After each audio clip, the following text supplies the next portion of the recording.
Well, Bebe Krimmer, whose work is the basis for Ofer Ben-Amots' new piece, was a longtime friend, a wonderful artist, a great teacher and mentor and advisor to other artists, and was a very, very dynamic person. Like one of my business associates, she probably had 500 best friends. But she made everyone feel that you were her best friend, which is one of her delights. Our dear friend Bebe Krimmer, a very important artist here, we wanted to give her a birthday gift. And then ultimately it became a tribute to her and to her artwork, because she unfortunately died in the process of all of this happening. But the beauty was that she had met Ofer Ben-Amots. It was a wonderful coincidence to meet Bebe. We were sitting on this very narrow sofa with my wife together, and I was worried that I would disturb the person next to me, so I wanted to move, and suddenly she appeared, and she was so skinny and delicate. She said, "It's okay, don't move, because I don't take much space."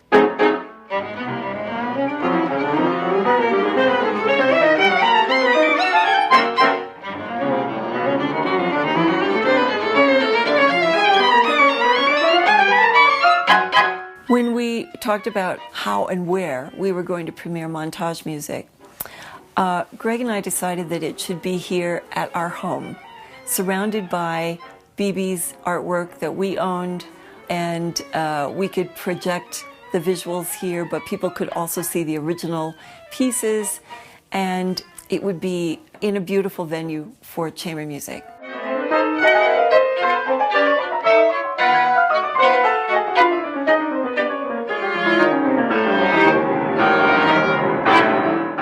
Ofer can write some very challenging music, and one is the movement based on Bebe's mixed media piece from this Constellation series. So it's a big rectangular piece, and everyone who ever saw it hanging in our home always said, including Bebe, "This is really musical. This looks like music. Look at the way it moves and flows." And I believe Ofer had the same reaction.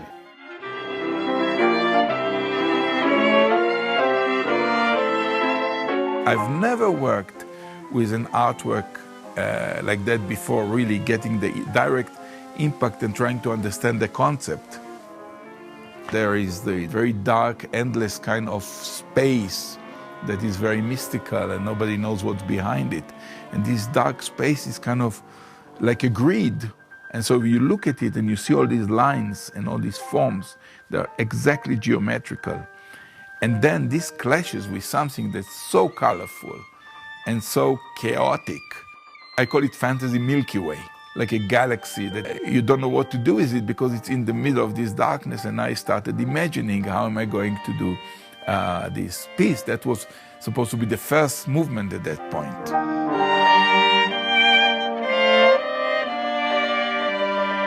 So I imagine like a spaceship going and then stopping in each one of these colorful planets.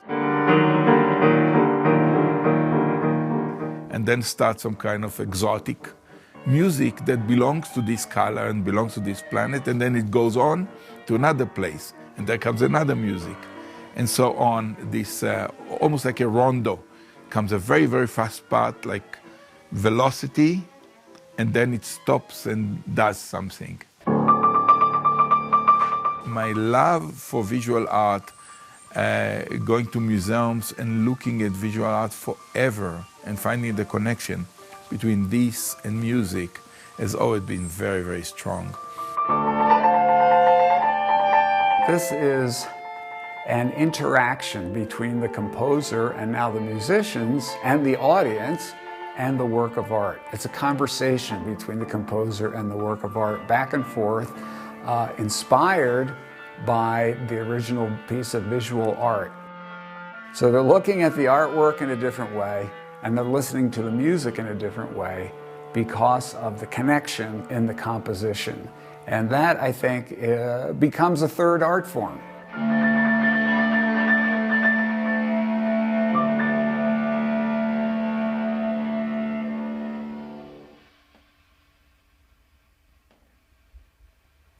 everyone was quite intimidated by velocity of rotation. Ofer said, I'm worried that the musicians are all going to hate me because it's really fast and it's really technical and challenging. And I looked at it and I read through the whole thing and I thought, yes, you're right, Ofer. We made a lot of changes. Not rewriting the piece in particular, but Ofer rewrote phrasing, he wrote some of the tempo markings. Yum pam. Yes, that's exactly. You can shorten your last note of 225 a little bit. I want the piano to be very delicate.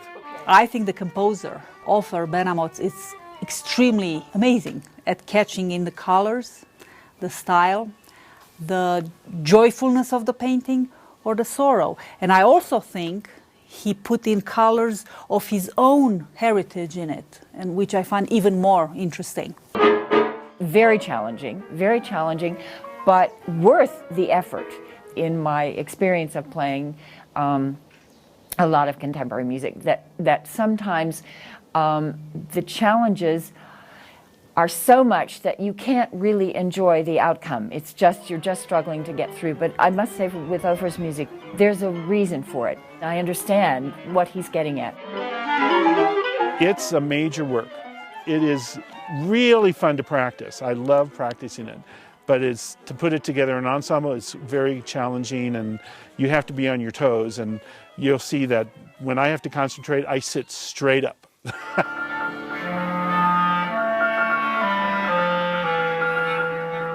I love the interaction. I love the interaction with the players. I like how the players interact with the audience, and through the players, I interact with the audience. So it's all about human connection. I just love that part of composition. Yes. And this human connection, part of it is also the difficult part of dealing with different kind of players. Choo-choo train. Yeah, exactly. So one player may say, oh, that's all easy, I can do it. And another player says, oh, that's impossible. Good, swing it. Swing it. That's what we need to do. Yes.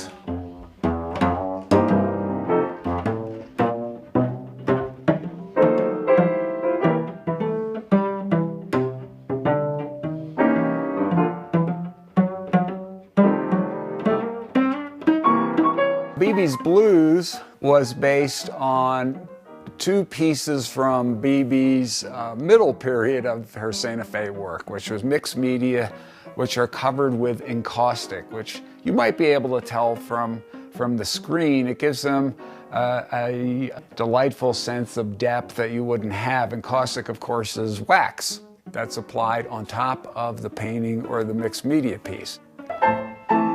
In this whole series, there were a lot of elements of nature, so a broad array of elements here. The butterflies, which recur throughout her career, in this case, evoking, hopefully, something in regard to her feeling about nature. And in Ofer's work, he used these to tie into Bebe's interest in jazz. Oh, jazz. That's a tough one for me. I'm born in Israel. I've always loved jazz, adore jazz, and I can listen to it for hours. But touching it, that's not part of who I am. That's not, it's a sacred territory. I'm not going there. And suddenly I thought, okay, why not try? I've been in the United States for over 30 years. Maybe it's time to be a little bit more American. So I started listening to a lot of stuff and decided to go for the old-time New Orleans style.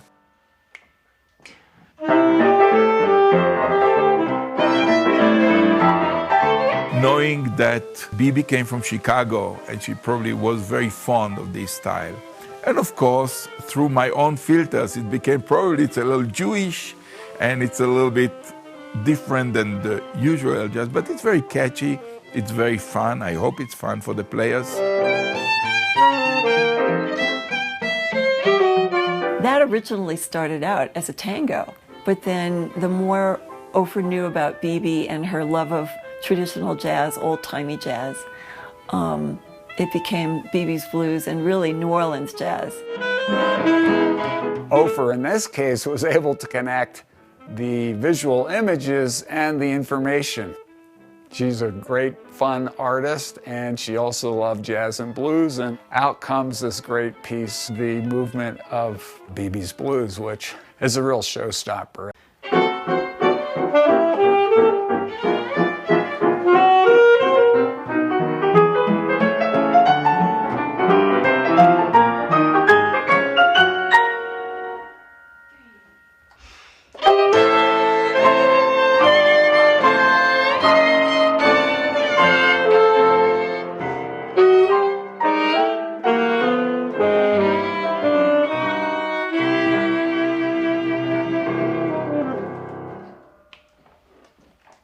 Bebe's work, unlike many artists, evolved constantly.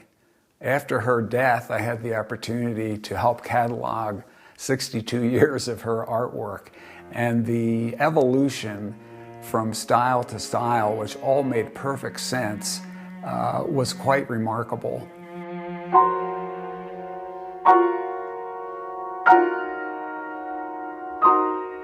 The earliest work that I saw of the Santa Fe period was the Notation series. These were very autobiographical. So her aunt's stenography book, her grandmother's Japanese postcard collection. Another aunt sold academic textbooks, and there were letters chopped up from that aunt. So this series, which was quite vast in number, was completely autobiographical.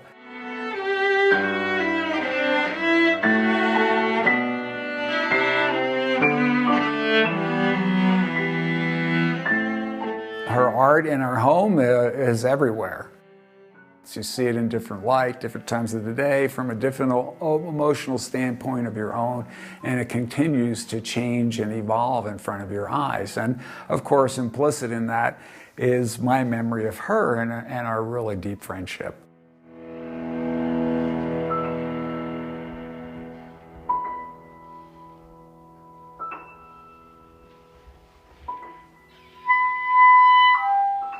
In the very opening and the very ending of the piece, there's a beautiful clarinet. It's like Bebe, Bebe, and Ofer very specifically, B-E-B-E. He's using those specific pitches. So that can be rotating B to E like a pendulum between these two notes, and above that I would build entire other music.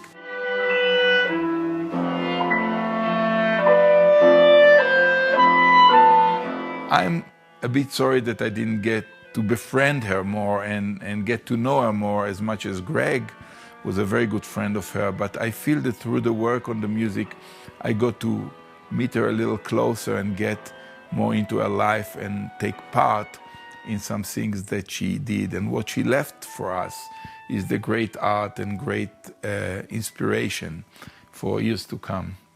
A really wonderful, very charismatic woman.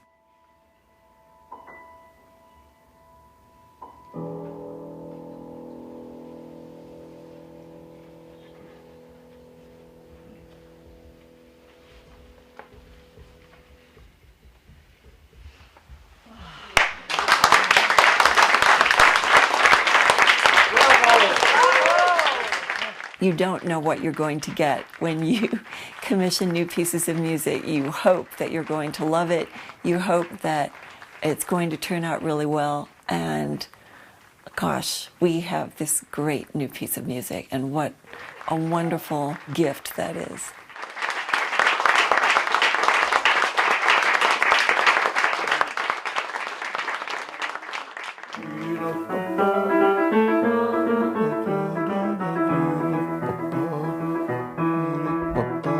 Da da da da da da da da da da da da da.